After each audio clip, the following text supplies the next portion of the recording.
Fuck! Fuck! Fuck! Oh, you stupid motherfucker! You're gonna find me dead! I'm gonna kill myself! Hit the fucking guy! What the fuck is he doing? I'm gonna be hanging from the bathroom! They got the leg! Don't ask me to do nothing! This is nothing! Hello, and welcome back to another episode of the Steel Here podcast, where I'm your host, Kevin Adams, alongside my partner in crime, Jersey Jerry, or as most of you are starting to know him, Jerry Fragrance. That's a little something new Jerry's been working on. Why don't you tell the people, since it's a bye week, let's just do some catch up on what we're dealing with on our personal life. So Jerry's Jerry Fragrance now. So you had a nice weekend. Tell the people what happened. Had a nice weekend. Went down to Breeders' Cup with Big Cat and Dave and Dave's friend Elio. Had a good time. Won on day one, got murdered day two. Otherwise, it was a really fun trip. Great experience. Keeneland was beautiful. Great turnout. It was packed. It was awesome to see that horse Flightline run. One of the best horses of our time, if not the best of our time. Retired, but that was great. Also, dropped a couple fragrance videos. Got something in the works with Bloomingdale's, so that could be something special. Yep. So just laid low. Went to Kentucky. Came back Sunday. Just hung out, watched the games, and as I was watching the games, I realized how far behind the Pittsburgh Steelers are, especially offensively. In the NFL. I mean, it's just brutal. It's insane. That's probably the number one thing that I realize. It's hard. So normally I'm at every game, every weekend. So this was last weekend was the Eagles game was the first weekend I wasn't at a game. So I was able to watch some football after the fact. Like when you go, I'm down at the stadium, 7 a.m, getting ready for the terrible tailgate. And then if I'm on the road, like Miami, you saw what that looks like to prepare that tailgate. That's a whole production. So I don't get to watch a ton of football out like live. So I'll watch most of the games, the next day, on NFL Plus. I'll get to check out some of that stuff, but I don't get to watch a ton of football live. And so to be able to do that both last weekend and this weekend, I think the number one thing that you come to realize is the Pittsburgh Steelers offense really is terrible. I mean, we bitch about it because we're sad about it. It's frustrating, but it really is bad. I mean, it's the worst in football for sure. Maybe the Colts, but it shouldn't be. Fundamentally, we don't do anything that the good offenses do. We do not run crossing routes. We don't run middle of the field routes. I mean, you look. When I watch the Chiefs or the Bills play, it's crazy how much better they are at moving their wide receivers across the middle of the field and creating confusion and stressing the middle of the defenses because the Steelers just simply don't run it. And it's mind-blowing how bad we are at offense and just refusing to change. Nothing's changing. The bye week, great. Definitely needed a bye. But, you got to be realistic at the same time. I don't expect this team coming off the bye to go out there and put 30 points on the board. I don't see it happening. No. I think maybe as it gets towards the end of the season, maybe some things will start to click, but I don't really see much of a change. The biggest change is TJ's back. So who knows what that's going to be like on the defensive side of the football, but offensively, I could just see the same old story happening. Well, I mean, Tomlin came out again last week. He said the same thing, and that he doesn't see change being needed right now from the offensive coordinator standpoint. So what that tells us is we're Matt Canada's the OC for the rest of the year. And one thing that was concerning that I looked up, his contract doesn't end at the end of this year. Matt Canada's contract does not end at the end of this year. He technically has one more year on his deal. Now, will the Steelers bring him back? They fucking better not. I mean, they better not. And there will be no more excuses. You can bury Mike Tomlin if he brings him back for a third season after what we've seen these last two. But the one thing, a guy who works for the Fan, his name's Andrew Filipponi. He's a big hot take guy, but he does throw some nuggets out there every once in a while where I'm like, well, that makes sense, actually. He's tough to agree with because he is such a hot take type of person, but he had unearthed some facts that the Steelers give Matt Canada a lot of control when they hired him. They let him hire other coaches, underneath him. So if we let go of Matt Canada, it would be letting go of 3 or 4 other guys. That sucks because Matt Canada is terrible, and it's mind-blowing that they would give him that power. But B, it's concerning that the Steelers operationally as an organization are willing to let Mike Tomlin decide who his coaches then want to have work beneath them whenever these are unproven coaches. Matt Canada wasn't a proven successful coach. I mean, you look at Tomlin's coaching tree; it is horrible. It is. It's non-existent. It is probably the worst I've ever seen out of a head coach. I mean, the coaching tree is just non-existent. There's not one successful coach there, not one. No.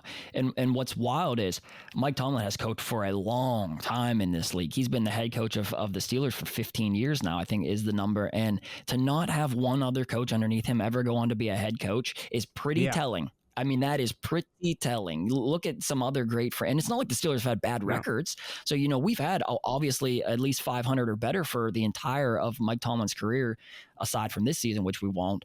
But for him to have that many winning seasons and nobody want to pluck his coaches says a lot about how poor the Steelers have been at their coordinator positions for the entirety of Mike Tomlin's career, for the most part, barring Dick LeBeau at the beginning. I mean, that's the only one, you know what I mean? And who was that? I want to say, was it the offensive line coach for a long time? Munchak? What's his name? Yeah, Mike Munchak. He took a lateral move to that Denver. was like one lateral move, you know what I mean, that I could remember. But other than that, that's really it.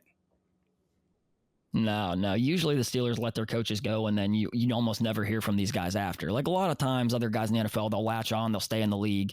It's a lot of nepotism in the NFL. You know a guy, he knows a guy. You all stay together. But the problem is that the Steelers are keeping together with guys that just are unproven and suck.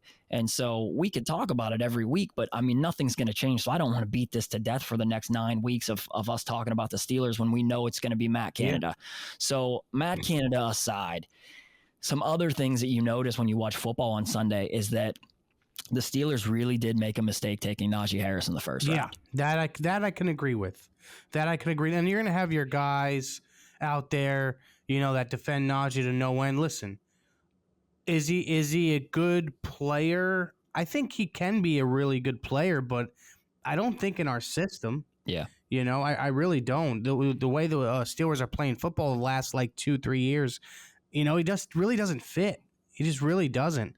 And I'll tell you what, who knows what he's going to look like in 2 years, in 3 years, because he's lost not one, a couple steps since his rookie year. Agreed. And when you watch other teams, and that's the number one thing that I paid attention to is, are we just so bad at running because no one in the league runs anymore, or are we just terrible at running? And that's not the case. A lot of teams run the ball, and they run the ball really well. So I fell into a wormhole of who are these running backs that are running the ball? Do they have to be first round picks? Where are they being drafted? Only 30% of the top 20 running backs in the NFL are first round draft picks. Yeah. The majority of them are between second and fifth round. Look at the rookie Kenneth Walker this year. I mean, he is unbelievable, bro. He's unbelievable. I mean, he's putting up. I got him on my fantasy team. He's putting up like 20 a game. It's great. Mm-hmm. It's crazy that the Steelers thought that they would go running back Najee Harris before the line had any semblance of strength to it at all. Our line, while early in the year we said the line isn't really a problem, the line has overperformed what we expected, but it doesn't mean they're good. The line still sucks. We still don't have a good line. And so for Najee to think that he's going to be more of a speed back, which is never what we drafted him to be, it completely changes what Najee Harris has been his entire football career. In high school where he dominated, in college where he dominated. High school he was just physically a much larger person than the other players he was with. In college, Najee Harris had Alabama's line. Yeah. So, come on, man. He's going to have crazy fucking holes.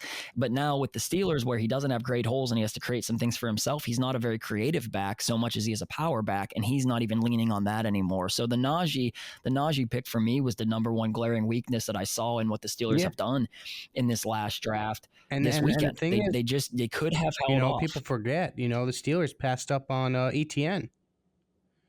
And and he looks more like what we would Yeah. need. Yeah, that looks like more what we need. I mean, coming off the injury, he's having an amazing, amazing start to his career, man.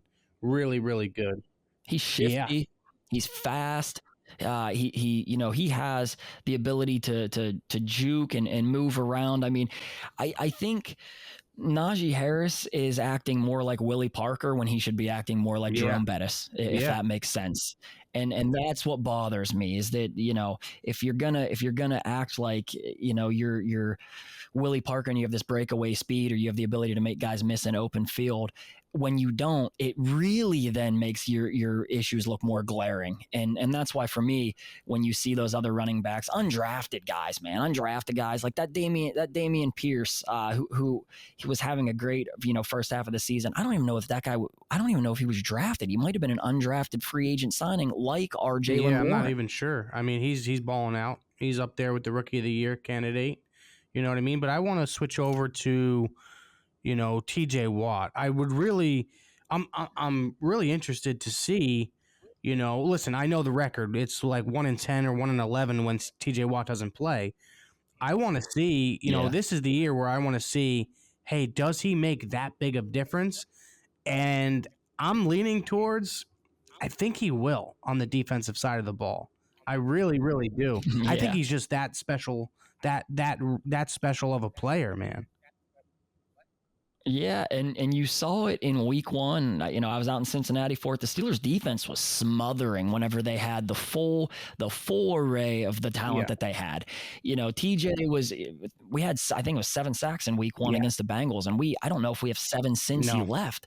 So I wonder the same thing. Is this defense legitimately struggling because TJ Watt is that special, which is a possibility, or that's just another excuse that we're using on why the Steelers aren't succeeding right now? But it's a depth thing too. We don't have great depth as far as the outside backers go. I just don't think we're a very good defense in the secondary either. And all of those things are now coming to a head like we discussed. Without the pass rush, the secondary is going to be more weak. The linebackers are more weak. Cam is less effective because he gets doubled so often. The linebackers are then having to defend linemen that are making it through to the second level, and so they're less effective. TJ Watt helps everybody else on that line, and he does it because he can still beat the double team. So TJ Watt is still incredibly effective when the double team is there, but it leaves one other person that has only a single blocker to beat. And I really just think the Steelers are missing him insanely. But we will find out, is TJ Watt really what it takes for the Steelers defense to be elite? Because if that is the case, that is concerning, because you can't expect the guy to never get hurt. It's wild. It is wild that is what we're looking at as far as a defense right now. But, TJ happens to be probably my favorite Steelers player on this team as it stands. I think he's the heart and soul of this defense. Who would be, if we're looking at top five favorite players for the team right now, what's your list round out? They don't have to be superstars. They don't have to be, the biggest name on the team, just a guy and why you like him. I would go with TJ number 1 for obvious reasons. Yes. 2, I would go, and I'm not being biased here, I'm going to go Kenny at 2. Really close with Pat. Really close. So I'll put Pat at 3. 4, I would have to go with, I'd have to go with Miles Jack. I like watching him play football. And I know it's his first year in Pittsburgh, but I really like him watching him play football. So I'd go him 4. And then 5, I'd go Pickens. Yes. So I will start it with, it's TJ Watt, obviously. TJ Watt should be number 1 for pretty much everybody. He is the heart and soul of this franchise. He's the cornerstone. He's everything that we're building around. He's the greatest defensive player on the planet last year. TJ Watt is number 1 for me. Number 2 for me would be Pat Freiermuth. I'm a Nittany Lion. I love Penn State. I was very excited to see, and I know a lot of people shit on that pick just because, again, we needed linemen, and we could have taken, I believe it was Creed Humphrey, and we didn't. We ended up taking Pat, but Pat is a great tight end, and you need look how dominant the Chiefs can be when they have elite tight end, in Travis Kelce. Having a guy who can run like a wide receiver, but can body out, smaller nickel corners over the middle of the field and things of that nature. Pat Pat Freiermuth could be an absolute freak, and losing Chase Claypool, I think you're going to see a major uptick in Freiermuth. He might become the Pittsburgh Steelers' number one wide receiver. So I'm excited about seeing Freiermuth develop here the rest of the way. 3 for me would be Minka. I think Minka is another just an electric football player, super smart. He's had a couple bad games here the last few weeks, but he's one of those guys that, when he's at 100%, firing on all cylinders on Sundays, the Pittsburgh Steelers are very hard to throw against deep over the field because Minka is a real threat to take the ball away. 4 for me would be Pickens. The future of Pittsburgh's wide receiver room, it's going to be headed by George Pickens. I think you'll see a dimensional shift from how much Deontay Johnson gets number one looks versus now I think George Pickens is going to get a ton of number one looks. And again, it was probably a big reason that the Steelers moved on from Chase Claypool, was that they were excited about what they saw out of George Pickens. And then 5 for me is going to be, this is tough because there's a couple guys I would like to put Kenny in there, but for me, Kenny's just unproven. It would be Cam. I would love to see the Steelers win a Super Bowl with Cam Hayward. Now, do I think that they will? It's a tall ask because this turnaround is going to take quite a while, and I don't know how long, Cam will stay with the team. He is, 33, 34 in that range, so he's getting older. But Cam Hayward he's representative of what Pittsburgh Steelers football players are. I mean, he's the heart, he represents blue collar, hardworking, keep your head down, shut your fucking mouth, just go to work and do the job. And for me, that's Cam Hayward. And I love that guy. I love what he represents as far as a Pittsburgh Steeler is concerned. It's a good list. It's a good list. I kept Minka and Cam off my list because, there's a couple things that happened throughout the years that I wasn't too happy about. Not with Minka, but I'm not going to say them about Cam. But he's a great player, and he's he does represent what Pittsburgh Steelers football is about. You can't say, just say it. Just tell the people why Jerry's salty. Jerry is salty. Just tell the people I'm a little why. salty. I'm not gonna lie. Listen, there was Cam put out a tweet, right, and about the Tomlin situation. Everybody's seen it, and then I quote tweeted it, and I got the most traction on the quote tweet. Pretty much, and I guess Cam's seen that, and Cam wasn't too happy with JJ, so Cam went ahead and hit the unfollow button, and that's no problem. You don't want to follow JJ, no problem. You won't see Jerry Fragrance. You won't see JJ Tips and Tricks, so that's his loss. Yeah, poor Jerry. All he wanted to do was talk about the butt tweet, and it got enough love that Cam had to unfollow him, and Jerry was a little salted about it. So I was wondering why he left Cam off the list, but it makes sense. Jerry, what are you excited about seeing, the second half of the season? Let's be real. The Steelers aren't going to make the playoffs realistically. So you got to find something. In these down seasons, you have to find something you want to hang your hat on, something to be excited about going into next year. So what your 2 most important things you want to see happen these last 9 games? Definitely Kenny's development. I mean, I think we're in the same situation as the Chicago Bears. And Justin Fields slowly – these last 3 or 4 weeks is showing glimpses of becoming the guy, in Chicago. Yeah. And I think we're both in the same situation where, we're not going to make the playoffs, but I think it's super necessary to see the development of Kenny Pickett. I'm hoping the second half of the year, once all gets settled, we say to ourselves, okay, at least we know we have the guy in Kenny Pickett. At least we know. Do I think we do? Yes. Has he lived up to that? No, not yet. So that's one thing that I would say that I'm really interested in seeing, and I think Kenny can be the guy, man. I really do. As the games go on, he gets more experience. Who knows? Maybe he could rattle off 2 or 3 wins in a row, build his confidence, and get comfortable. But that's that's what we'll have to be. We'll have to wait and see for that. The second thing I would say is this.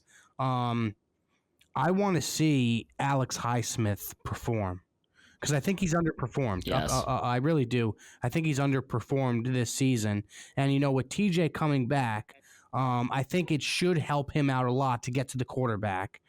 We'll see if that happens, but if that doesn't happen the second half of the year, Steelers have to realistically look at this situation and, he's probably not the guy. So that's just another No. hole that needs to be filled. You know what I mean?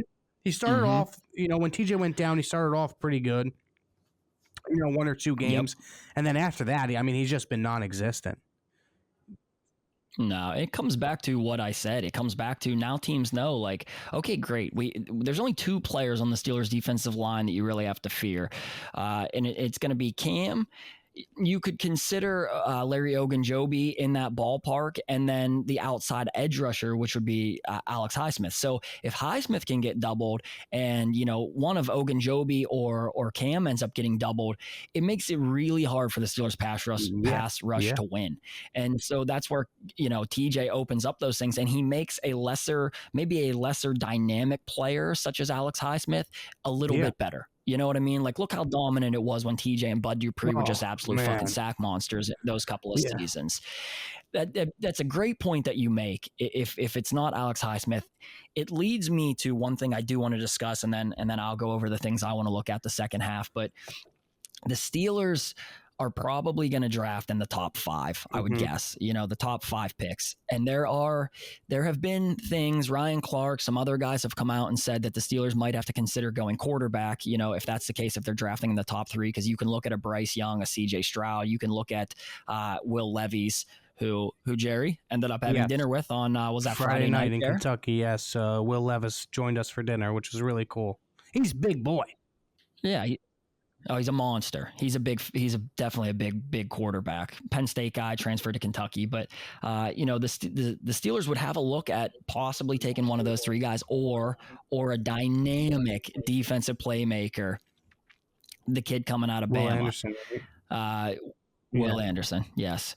If can you imagine Will Anderson lined up across from TJ Watt, the absolute carnage that it would create, for offenses? He's hands down the best prospect in college football this season. He's above those quarterbacks. It's just, how quarterbacks have to get taken when you need one. And when the Panthers, the Lions, those teams are going to be drafting in the top couple of picks. I'm trying to think of who the other team is, but I know that they're going to end up having to take quarterback. The Falcons, some of these teams are going to be looking at possibly going quarterback. So there's a chance that the Steelers will get a Will Anderson, and to add a Will Anderson to your roster can really help. Look what Micah Parsons did for the Cowboys. For the Cowboys, defense. You add, you go 1-2 with let's say you get Will Anderson, and then that second round draft pick, you go ahead and you get yourself a Joey Porter Jr. Because I think he can fall out of the first round. Especially because when we watched him against the Buckeyes, he was covering Marvin Harrison Jr. And while he still played decent, he didn't look as shut down top 10 worthy as I might have hoped or expected, which is good because I would love to see the Steelers take that guy and to get him early round 2. And then you grab a lineman, with your second round 2 pick, the Bears pick, something like that. You're going to have rebuilt some decent parts. The Steelers have some cap money, so they'll be able to help some things out on that end. So I'm going to say something, and then I'll talk about the things I want to look forward to the second half of the season. This might not be a popular take, but if you are honest, if you are genuinely honest about it, sometimes you have to go through these shitty seasons. I don't want to see us rattle off 4 or 5 wins out the door. I don't. I would prefer if we have only 3-4 wins at the end of the season. It sucks. We'll bitch about it every week. We'll vent about it. But you really want to get one of those dynamic football players out of the top 5 picks. You have to be able to draft in the top 5 picks. And I would love, as crazy as this is, I would love to see us be able to get in the top 5. And to do that, you have to lose some football games. So while every win, I think the rest of the way hurts us a little bit, I want to see improvement. I want to see Kenny grow. I want to see what he can do with George Pickens, because I really do think that's the future 1-2 as far as our franchise goes. I also really want to see Jaylen Warren get more touches. Too. Jerry, one thing that was wild when I watched the Chiefs these last 2 weeks, Clyde Edwards-Helaire, they took in the first round. I want to say the last pick. They took him with the 32nd pick or the 31st pick. And they start now Isaiah Pacheco over him. So that's when I talk about sometimes the Steelers get caught in this bubble where they automatically play these guys too long, or they get caught with bad habits. We all can see that Jaylen Warren is a better running back right now than Najee Harris, and yet we won't start him. Whenever the Chiefs could see that Pacheco was better than Clyde Edwards-Helaire, they had no problem making that change. Now he starts. He starts over their first round running back selection just 2 years ago. How can you ever look your players in the eye and say the best man will play whenever it's glaringly obvious that it's not the best man playing right now? I think Andy Reid hit that perfectly. He's playing the better player because that's how you grow that in a locker room. The best man gets a chance to fucking play. So I think that's a big thing that I would love to see the Steelers shift towards. At least give me more 50-50 entirely, and I would like to actually lean it a little bit more towards Jalen Warren the second half of this season, just to know, because then you can move on from Najee possibly after this season if he has any trade value, and go back into then the second, third, fourth rounds where you can get another running back then and just try and start that process. Yeah, I mean, over. you see the Cowboys do it with Zeke and Tony Pollard. I mean, if there's a couple drives in a row, two drives in a row, and Zeke's not getting first downs, boom, there comes Tony Pollard.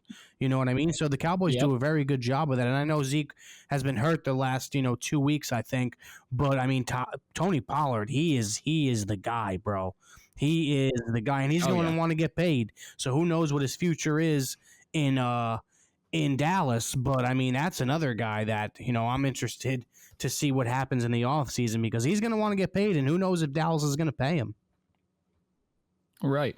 So, I mean, I don't want to beat Najee Harris to death, but I think we've made our points that if the Steelers can move forward a little bit with Jalen Warren and see what we got there the second half of this season, I want to see how that goes. And then ultimately, I do want to see how the defense handles when TJ comes back, because if they come back and they still really struggle, it's going to put it a lot more into perspective what we need to look forward to in this draft coming up this season, and in free agency, Andy Weidel and Omar Khan, what they can make happen as far as the cap goes. So those are some things that I'm excited about the second half. But first and foremost, it's Kenny Pickett, because in order to win in this league, you need to have the guy. You need to have an elite quarterback. And while Kenny hasn't maybe shown that he is that just yet, let's hope that he starts to find his rhythm. He had the bye week. You get to sit back and reflect a little bit. You know what I mean? He got thrown to the Wolves in there for 4 straight weeks. So let's see as he develops here these last 9 games, and they're a little softer schedule. So he should be a little more favorable on the stat sheet and maybe build some confidence into the offseason. So definitely on the same page as far as that is concerned. I want to let's give away some tickets to the game Sunday, Jer. Let's do it. I tweeted something yesterday, and I'm going to do this every week the rest of the way. There was a point in my life whenever I didn't get to go to every single Steelers game the way I have the last decade. I didn't come from a wealthy upbringing. My family wasn't financially well off. So I know what it feels like to want to be in the stadium so bad. I mean, you would sell a kidney to be able to be there and feel that experience. And I also know when you're down how it can lift you up. Football is basically therapy to a lot of us, and most of the people that listen. It's a release. It's the greatest feeling in the world. So it means a lot to me to be able to get Steelers fans there. Maybe they haven't been there. They're going through some shit. They just need lifted. So we're gonna do this every week. Tune in. We're going to pick the winner right now as far as this goes. We're going to go through the tweet, and Jerry's going to find one he likes. I'm going to find one I like, and then we'll flip a coin, or we'll figure out who we choose to be the winner from there. So yeah, you're going to want to tune into the Steel Here podcast Twitter. We're going to figure out who we want to win this right now, and then we'll go from there. Yeah, going through. So Shelly starting over, STR ting over, going through a divorce that is attempting to take me down a dark hole. The only place I can truly forget the outside noise and stay in the moment is at a Steelers game. I would love to go to the game, but if it's not me, congrats to whoever wins the tickets. Here we go. So she's definitely in the top 3. What else do we got here? I like this guy, David You're going Guido. with. Go ahead, read it. Says, I would love to take my son to his first NFL game ever. Him and I watch every game together, win or lose, and has always been asked when I would take him. Well, things are tight financially right now, so just being able to take him to experience in person would be great. Yeah. I love that. See, those ones talk to me a lot, because I know when I was a kid, man, my dad loves football. He's I went to my first game whenever I was like 6 years old, the Bills divisional round. Very cold. Steelers ended up going on to the Super Bowl that year. We lost to the Cowboys, but I remember my dad had worked a bunch of overtime to be able to buy tickets to take me to that game. And when you're a little kid and to get to experience something like that, you don't really understand monetarily what money is or what it means to people, but to be able to do that meant the world to me. So that one's definitely in the top here. And then there's one more. Her name is Cece, I believe is what it is. She had said her son is a fan of both Minka and Tyrann Mathieu. It would be nice to be able to see. It would be nice to be able to get him to see them both. So I think those are the three that we'll choose from, and then every week we'll do another one. So for me, it's probably that one though. For me, it's probably the one that you mentioned. So, and it's because that's exactly what I want to do this for. People that financially would fucking do anything to be there. You know what I mean? And to be able to share that with your kids, I understand it's not the cheapest experience in the world, but that's who we're gonna pick. Perfect. So, what was his handle here, Jer? David Guido. So his handle is at Steelers Dad 28. At Steelers Dad 28. Yep. David Guido. All right. Yep. Got him. All right, Dave, we're going to get you the 2 tickets. So here's the only caveat to this. We're going to drop the podcast here this evening. It's going to come out around between 7 and 8 o'clock. This is Tuesday morning we're recording. So it's going to come out tonight, sometime between 7 and 8 o'clock. I'm going to give you 24 hours. 24 hours, you have to have watched the podcast and found that you won, or someone had to tag you one way or another. You need to alert me that you won. You can either reply to the Steel Here Twitter or to my personal Twitter, and then I'll get the tickets over to you. If you don't claim them, then we're moving down the list. So from there, then it's probably going to go to the lady who's going through the divorce. If she doesn't reach out, then we're going to go down to the third lady who wants to take her son and see Tyrann Mathieu and Minka Fitzpatrick. Yeah. So that's every week we're going to do this. So if you want them, you need to at least tune in to the show to be able to figure out if you won or not. The last thing that Jerry and I want to discuss before we do the betting is, so we did finally get everything prepared for a caller voicemail line. So when we release the podcast this evening, we're also going to release the phone number. You guys will have the ability to call this line. It's going to send you directly to voicemail. It's going to be Jerry and I that welcome you to the voicemail. And then you can leave, I think it's up to 90-second voicemail. Let us know, if it's right after the game, you're emotional, whatever it is, or if you have a great idea, whatever it is you want to leave us related to the Steelers, drop a voicemail. We're going to go through them. We'll probably play the top couple every week, and then we'll discuss them. If it's just a question, we're going to treat it like a mailbag, basically. So if you have anything you want to discuss as far as that's concerned, we're going to drop you that number. You guys then leave us some messages, and we're going to go from there. Yeah, I like that. Be interesting and cool to get the people involved a little bit, get their takes, get their questions.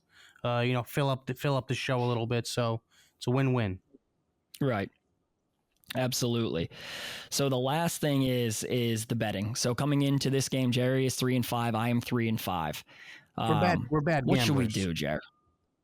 Yeah, we're getting gashed this season. But what is our head-to-head going to be? We have 9 games left. Let's figure out whoever wins more of these bets at the end of the season. What do you want to do? I think front row tickets to a game next year, I'd say. Road game? Road game's fine with me. Yeah, we'll do road game. We'll do road game. Jerry and I actually have discussed getting front row tickets at Acrisure here. We're probably going to buy four row A's, the season ticket licenses. We're probably going to do that at the end of this season, especially because ticket prices will probably be cheap given the state of the team. So now would be the time to buy low. If we can get like row A's for like $35,000, that wouldn't be bad, bro. Right. I just want to fit in section 138 because there's 2 jerk-offs that have season tickets next to me that they just sit there and pout like fucking pussies nonstop. They don't stand up once for the games. They're 2 old fucks that they show up to the game and they just sit there with their arms crossed the whole time. They don't say a peep. So section 138 is dead to me. Dad, if you know anyone that sits at 138, take a picture of these guys so that we can get it posted just to prove Jerry's telling the truth here, because there's a lot of people that go to Pittsburgh games that do that same shit, Jerry. They don't stand. They sit. It's these 2 old guys. So the last time I went to Pittsburgh, what game was that? It was a Jets game. Okay, yes, the Jets game, yes. So I sat front row to the Jets game. I was with my girlfriend, and, I'm sitting there, and I've seen these people before because I've sat in this section, row A, before. So me just being a nice, polite guy, hey, how you doing? And it was just like, good. And I was like, okay, no problem. And then, to break the ice a little bit, we're sitting right next to each other. So I say, hey, you guys season tickets holders? And then they looked at me, he's like, yeah, why? I'm like, oh, no, just a question, And they sat there the whole Jets Making game. small And, talk. people forget, Kenny Pickett came into that game.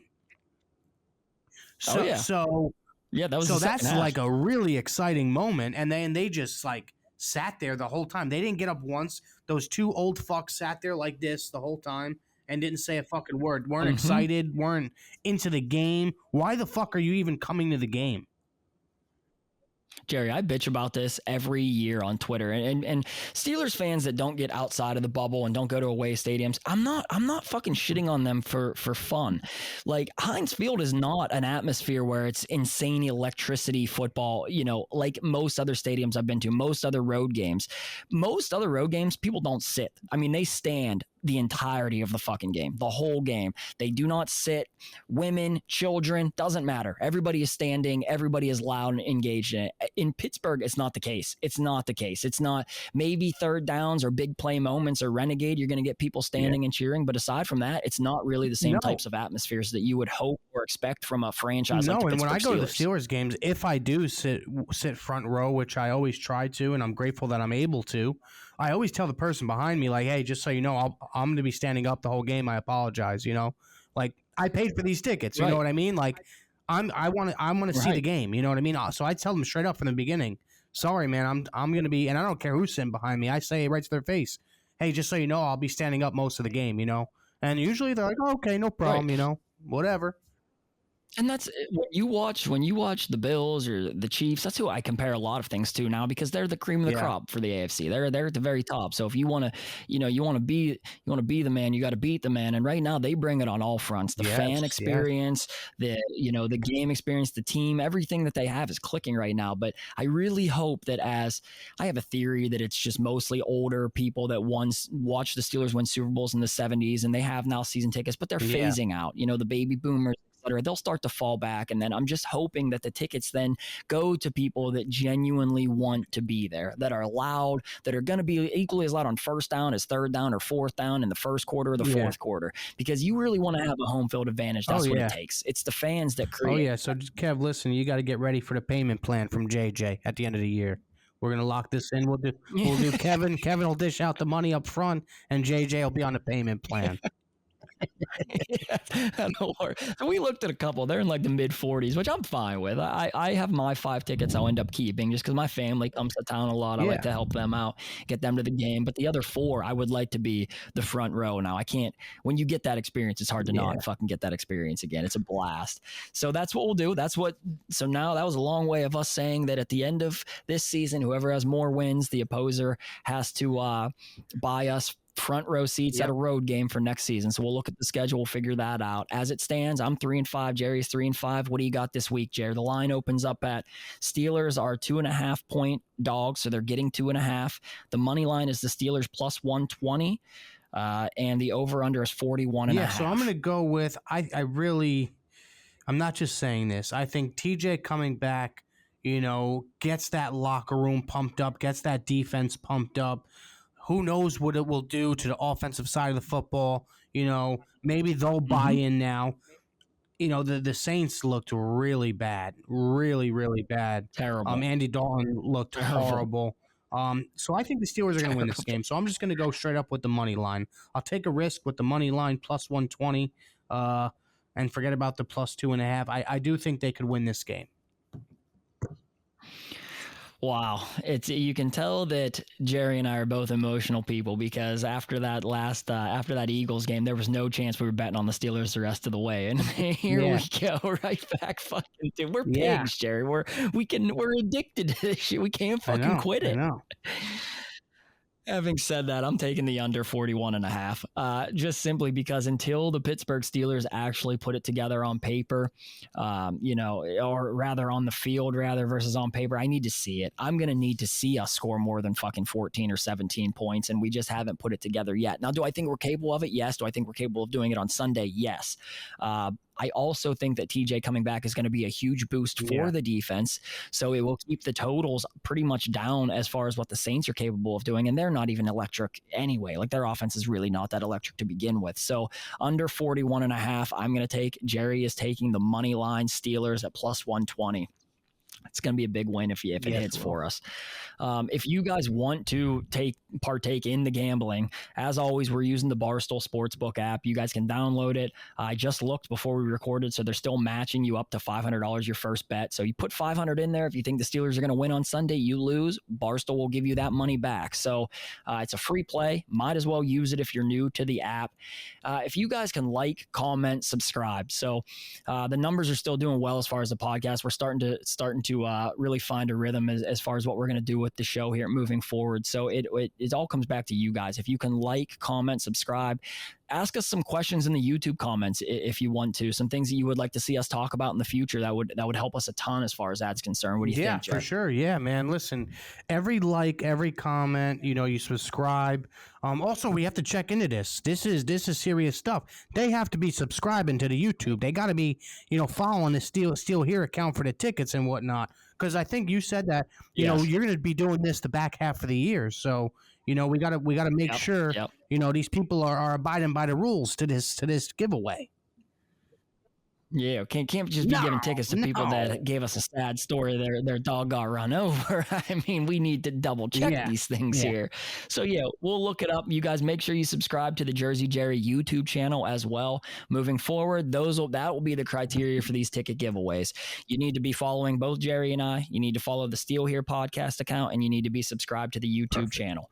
As long as you meet that criteria, we're going to pick different winners each week. Like I said, if the stock market would ever return, I will buy you guys way more tickets. Like it's one of my favorite things to do, to be honest with you, because I know I met so many people last year that I gave tickets to, Jerry, that would come to the tailgate. Yes. And the one woman was like probably 65 years old. She came with her son. She was crying. She was thanking me crying, getting the experience of going to a game. You have no idea how that feels to do that for somebody, especially when it's something as meaningful as Pittsburgh Steelers football is to me. So we are going to enjoy the rest of the way, even if we aren't that good at football. Keep your heads up, guys. There are going to be brighter days for us here in the future. The Pittsburgh Steelers won't stay down forever. They simply won't. So stick with us, and we'll see you on the other side. Right, see you guys next week.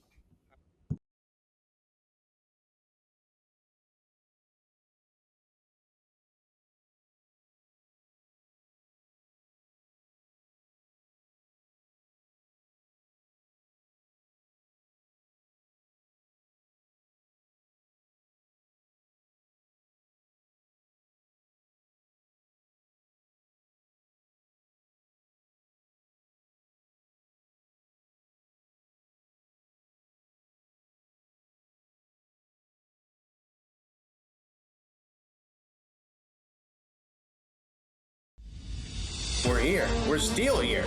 We are still here.